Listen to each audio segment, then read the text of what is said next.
Welcome back to my channel. और मैं हूँ राश्री।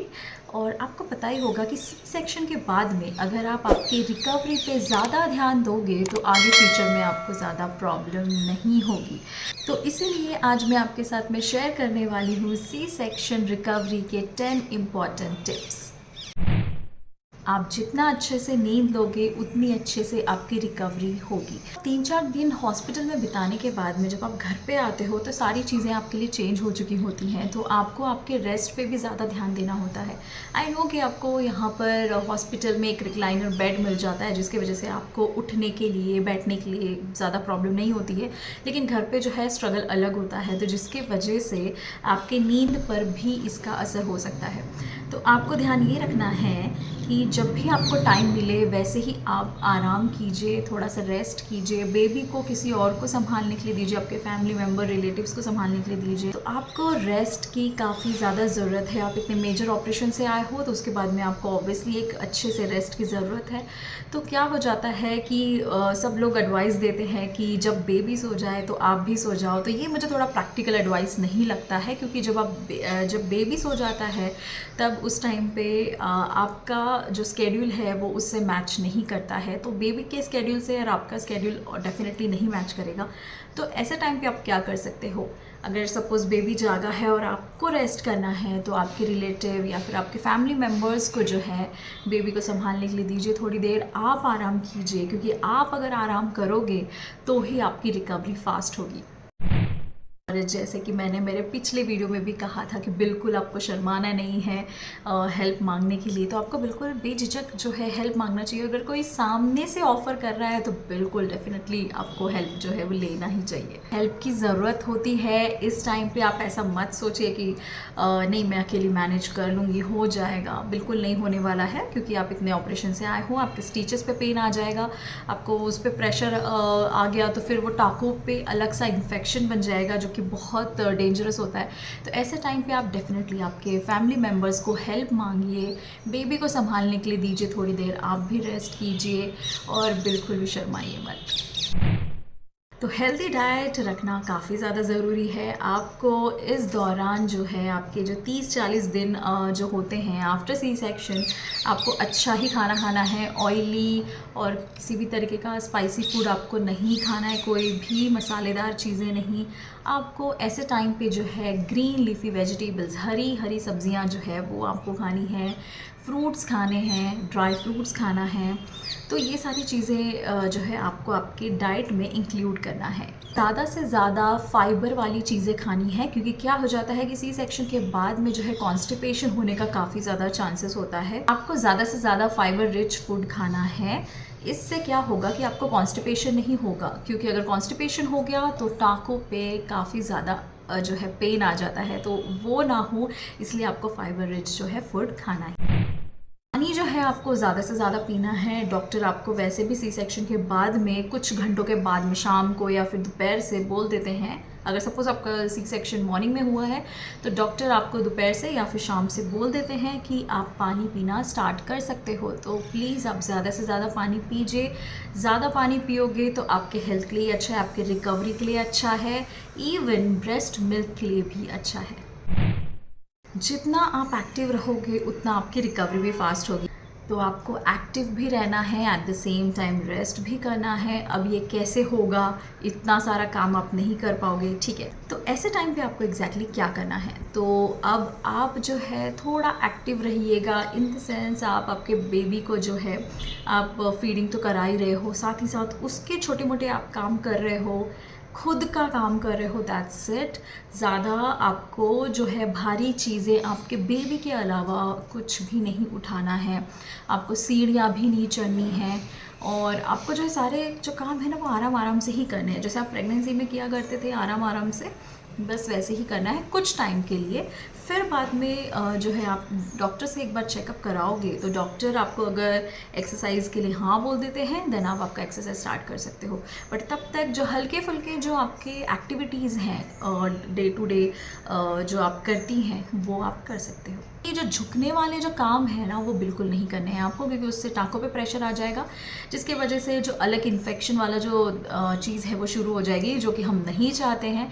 तो इसीलिए इसलिए रिकवरी के लिए थोड़ा बहुत एक्टिव रहना ज़रूरी है। ब्रेस्ट फीडिंग पोजीशन काफ़ी ज़्यादा इंपॉर्टेंट है। अगर ब्रेस्ट फीडिंग पोजीशन सही से नहीं होगा तो इससे आपके टाकों पे भी असर हो सकता है। तो आप जो है फुटबॉल पोजीशन जो है वो ट्राई कर सकते हो बेबी के लिए, बेबी को दूध पिलाने के लिए। इवन आप साइड लाइन पोजीशन यूज़ कीजिए बेबी को दूध पिलाने के लिए। तो ये सारी जो पोजीशंस है वो इसलिए इंपॉर्टेंट है ताकि आपके टांकों पे प्रेशर ना आए। अगर टांकों पे प्रेशर आ गया तो वैसे ही पेन जो है अलग तरीके का आपको स्टार्ट हो सकता है, तो रिकवरी में प्रॉब्लम भी हो सकता है। तो बेटर है कि आप ऐसे पोजीशन सिलेक्ट कीजिए जिससे टांकों पे प्रेशर ना आए। बहुत सारी चीज़ें जो है वो चेंज हो जाती है आफ्टर डिलीवरी, लेकिन क्या होता है कि जिसका प्री प्लान्ड होता है वो मेंटली प्रिपेयर होता है कि ठीक है अभी सी सेक्शन होने ही वाला है। बट जो नॉर्मल डिलीवरी के लिए जा रहा था और उसका सी सेक्शन हो जाए because of some medical reason, तो वो थोड़ा ट्रॉमेटिक हो जाता है। तो इस चीज़ का काफ़ी ज़्यादा असर होता है लेडीज़ पे, और ये सब चीज़ों का असर होता है रिकवरी पे। पोस्टपार्टम सारी चीज़ें जो है बहुत चेंज हो जाती है। बिल्कुल भी एक्सेप्ट करना मुश्किल हो जाता है कि एग्जैक्टली ये क्या हो रहा है, ये बॉडी अचानक से चेंज हो गई है, मैं अलग इंडिविजुअल थी पहले बट अब कुछ और हो गई हूँ। और एक बच्चे की जिम्मेदारी आपके ऊपर होती है। एट द सेम टाइम आप फिज़िकली मेंटली उस टाइम पे थोड़ा डिस्टर्ब होते हो, काफ़ी स्ट्रेसफुल हो जाता है वो सारी चीज़ें।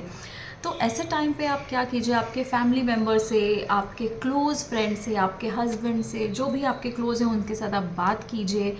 आप जितना आपकी बातें जो है शेयर करोगे उतना आपका स्ट्रेस कम होगा। अदरवाइज़ अगर आप मन ही मन में रखोगे तो ये सारी चीज़ें जो है पोस्टपार्टम डिप्रेशन का एक पार्ट बन जाएगा, जो कि काफ़ी मुश्किल हो जाएगा आपको उससे बाहर निकलने के लिए। तो ये सारी चीज़ें जो है रिकवरी पे भी असर करती है, इसलिए ऐसा ना हो, इसलिए आप जो है आपके घर वालों से बात करते रहिए। अगर आपके डॉक्टर ने आपको एंटीबायोटिक्स, पेन किलर और भी बहुत कुछ मेडिसिन अगर दिए हैं, प्रिस्क्राइब किया है, तो प्लीज़ आप वो मेडिसिन टाइम पे लीजिए, क्योंकि अगर आप वो मेडिसिन टाइम पे नहीं लोगे तो रिकवरी में प्रॉब्लम आ सकता है। अगर कुछ एंटीबायोटिक्स दिए तो डेफिनेटली वो एंटीबायोटिक्स आपके स्टीचेस पे किसी तरीके का इन्फेक्शन ना हो उसके लिए दिया है, तो वो एंटीबायोटिक्स का कोर्स भी कंप्लीट करना ज़रूरी है। तो ऐसा डिच मत करिएगा कोई भी मेडिसिन को कि ये नहीं लेना ज़रूरी है, ठीक है इसको छोड़ देते हैं, कोई बात नहीं चलेगा, नहीं लिया तो भी। ऐसा नहीं करना है, आपको सारी दवाइयाँ टाइम पे लेनी है। ये रेगुलर चेकअप उतना ही इम्पॉर्टेंट है जितना ये रिकवरी। तो अगर आपको डॉक्टर ने 10 दिन के बाद में, 15 दिन के बाद, 1 महीने बाद, 3-4 हफ्तों के बाद में अगर बुलाया है तो आपको जाना ही है। ये चेकअप बहुत ज़्यादा इम्पॉर्टेंट होता है। ये चेकअप के दौरान आपका जो हीमोग्लोबिन लेवल है, आयरन का क्या लेवल है, कैल्शियम लॉस कितना हुआ है या फिर कैल्शियम का लेवल कितना है, ये सारी चीज़ें जो है ना चेक होती है। तो ये चेकअप आप बिल्कुल मिस मत कीजिए। अगर आपका अपॉइंटमेंट है तो ये बिल्कुल आप जाइए। ये सारी चीज़ें आपकी रिकवरी में काफ़ी हेल्प करेगी, क्योंकि डॉक्टर ऐसे टाइम पे आपको जो है दवाइयाँ भी प्रिस्क्राइब करती हैं। अगर आपको किसी तरीके का रेडनेस, स्वेलिंग, ईचिंग हो रही है या फिर किसी तरीके का पस आपको लग रहा है कि स्टिचेस पे आ रहा है, तो डेफिनेटली आपको तभी के तभी डॉक्टर को दिखाना है, बिल्कुल लेट नहीं करना है। ये चीज़ें आगे जाके जो है रिकवरी में जो है प्रॉब्लम कर सकती है, तो इसीलिए ये सारी चीज़ें भी आपको ध्यान रखना ज़रूरी है।